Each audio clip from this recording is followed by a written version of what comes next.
Tu ne manifestes pas ce que tu veux, tu manifestes ce qui est normal pour ton système nerveux. Je vais t'apprendre ce que j'ai appris et expérimenté pendant ces 3 dernières années dans cette vidéo. Ton cerveau ne sait pas faire la différence entre le réel et ce que tu répètes constamment. Si tu répètes « je suis fauché »,« il n'y a pas de bons hommes »,« rien ne marche pour moi », ton cerveau dit « d'accord, pari tenu » et il va filtrer la réalité pour te prouver que tu as raison. Tu ne verras que les hommes indisponibles. Tu ne verras que les situations où l'argent manque et la vie va continuer à confirmer ton histoire.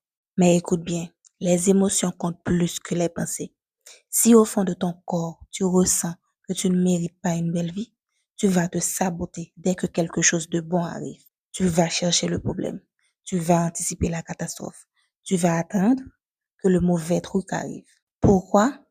Parce que ton système nerveux n'est pas régulé à la fréquence d'une belle vie. Tu ne manifestes pas ce que tu veux, tu manifestes ce qui te semble normal. Si tu as grandi dans le chaos, le calme va te sembler étrange, presque dangereux.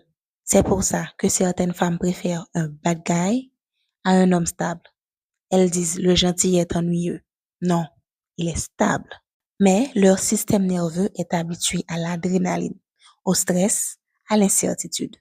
Leur corps est régulé de la fréquence du chaos. Ton subconscient dirige 95% de ta vie. Si ton subconscient croit que tu es pauvre, tu ne feras même pas l'effort d'apprendre de nouvelles compétences pour gagner plus d'argent. Si ton subconscient croit que tu ne vaux pas grand-chose, tu ne prendras pas les opportunités qui sont juste devant toi. Ton système nerveux décide ce que tu attires. Si tu es toujours stressé, en mode survie, tu vas manifester la survie. Mais quand ton système nerveux se sent calme à propos de ce que tu veux, c'est là que tu peux le recevoir. L'identité est le vrai aimant. Si ton identité est celle d'une femme de valeur, une femme qui change l'énergie d'une pièce quand elle entre, c'est ce qui va se produire. Mais si ton identité est celle d'une femme timide, qui ne prend pas de place, c'est exactement ce qui va continuer.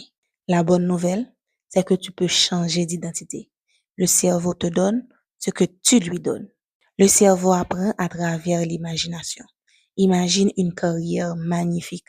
Ton cerveau va commencer à créer des scénarios pour y arriver. Imagine l'échec et il créera des scénarios pour ça aussi. Tu es la créatrice de ta vie en bien ou en mal. Alors fais attention à tes pensées, à tes émotions, à ton identité. Parce que ce que tu répètes, ce que tu ressens, ce que tu crois être, c'est ce que tu deviens. Et tout ce que je viens de te dire est dans la Bible, la psychologie